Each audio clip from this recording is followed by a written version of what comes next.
사법행정권 남용 의혹과 관련해서 법원 행정처 내부 문건이 어저께 또 공개가 됐습니다. 검찰 내에서 법원 내부에서 검찰 수사를 촉구하는 목소리, 그리고 신중해야 한다는 목소리, 이렇게 엇갈리고 있는데요. 취재 기자를 연결해서 내용을 좀 알아보겠습니다. 신지원 기자. 네, 서울중앙지방법원입니다. 어제 공개된 문건 내용을 좀 정리를 해주시죠, 우선. 네, 이번에 공개된 문서에서는 대법원이 정치적으로 민감한 사안에 대해 청와대 눈치 보기를 한 정황이 다수 파악됐습니다.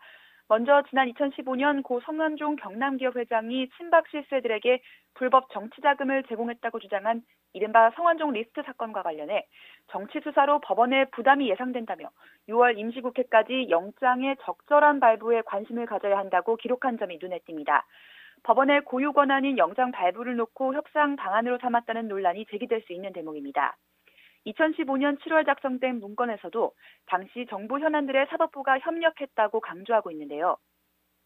과거 대통령 긴급조치 발령에 대해 국가가 배상할 필요가 없다고 판단한 것과 원세훈 전 국정원장의 공직선거법 위반 혐의 일부를 무죄 취지로 파기환송한 사례를 들며 사법부가 정부의 뜻에 맞게 판단하고 있다고 보여준 겁니다.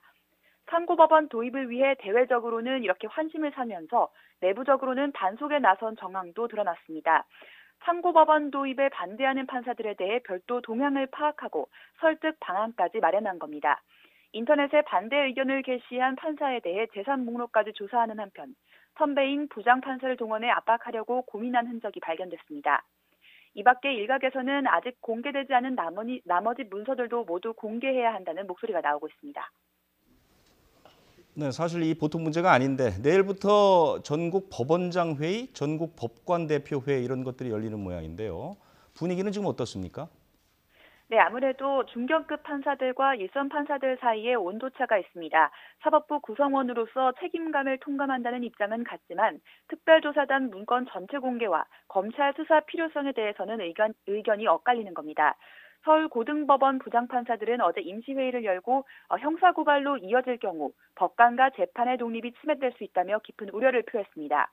앞서 서울중앙지방법원 부장판사들은 수사 필요성 여부에 대한 뜻을 모으지 못하고 책임감을 통감한다는 수준에서 결의하기도 했습니다. 반면 단독과 배석 판사들은 지난 1일부터 전국 각지에서 임시회의를 열고 검찰 수사를 촉구하는 한편 의혹과 관련한 문서 전체를 공개해야 한다고 결의했습니다. 어제 사법발전위원회 간담회에서도 수사가 불가피하다는 대다수 의견이 제기된 가운데 양승태 전 대법원장에 대한 형사 고발이 잇따르고 있습니다.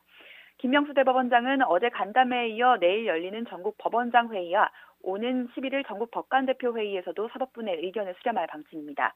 지금까지 서울중앙지방법원에서 YTN 신지원입니다.